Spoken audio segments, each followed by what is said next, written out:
Friendship ఎవరితో share చేసుకుంటారు?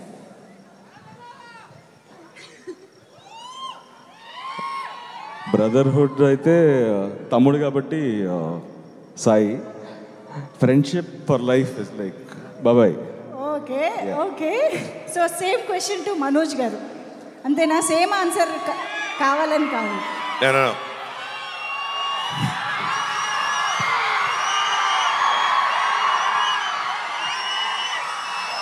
తమ్ముడు నా ప్రాణ స్నేహితుడు. వావ్. ఓకే శ్రీనివాస్ గారు. నాకు ఇద్దరు బ్రదర్హుడ్. ఇద్దరు బ్రదర్హుడ్. రామ లక్ష్మణులు. బట్ ఇద్దరు ఫ్రెండ్స్, ఇద్దరు బ్రదర్హుడ్. I can't. ఇద్దరు 50-50. Wow. Okay. So I think ఇదంతా మేము స్క్రీన్లో చూడడానికి వెయిట్ చేస్తున్నాం. అయితే నేనే కాదు క్వశ్చన్స్ అడగడానికి యాక్చువల్లీ ఇందాక నుంచి మా ఆడియన్స్లో కూడా చాలామంది నేను ఇందాక ఇంటరాక్ట్ అయినప్పుడు కూడా అడిగారు. కానీ దానికంటే ముందు ఎస్ మీ స్పీచెస్ వింటే ఇంకా బాగుంటుంది కాబట్టి టు స్టార్ట్ విత్ ఎస్ నారా రోహిత్ గారిని మాట్లాడవలసిందిగా రిక్వెస్ట్ చేస్తూ. సార్. హాయ్ ఏలూరు, ఎలా ఉన్నారు? ట్రైలర్ ఎలా అనిపించింది? సో భైరవం ఈ సినిమా నా కెరియర్లో ఒక చాలా స్పెషల్ ఫిలిం. ఈ సినిమా నాకు ఫస్ట్ తీసుకొచ్చింది బెల్లంకొండ సురేష్ గారు, ఒకసారి చూడండి సినిమా అని. సో అండ్ దెన్ సినిమా చూడడం జరిగింది, నచ్చింది. అండ్ దెన్ విజయ్ డైరెక్టర్ అనేసరికి ఐ వాజ్ వెరీ కాన్ఫిడెంట్. తన ఉగ్రం కానీ నాంది కానీ ఎలా తను హ్యాండిల్ చేశాడో మీరు అందరూ చూశారు. సో అదే కాన్ఫిడెన్స్ నాకు ఉన్నింది.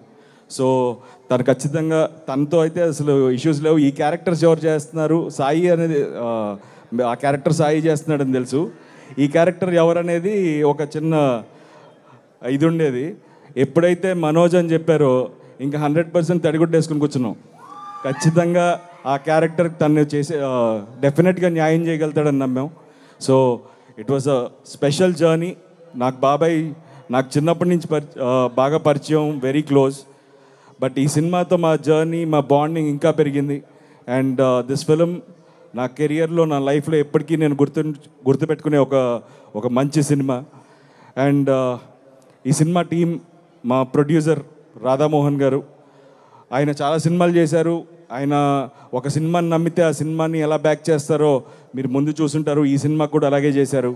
అండ్ ఆయనకి సపోర్ట్గా ఉన్న మా కో ప్రొడ్యూసర్ శ్రీధర్ గారు అండ్ ద టీమ్, మా మ్యూజిక్ డైరెక్టర్ శ్రీచరణ్ పాకాల కానీ, art director Brahmakadali, and the lovely heroines Aditi and Anandi and Divya.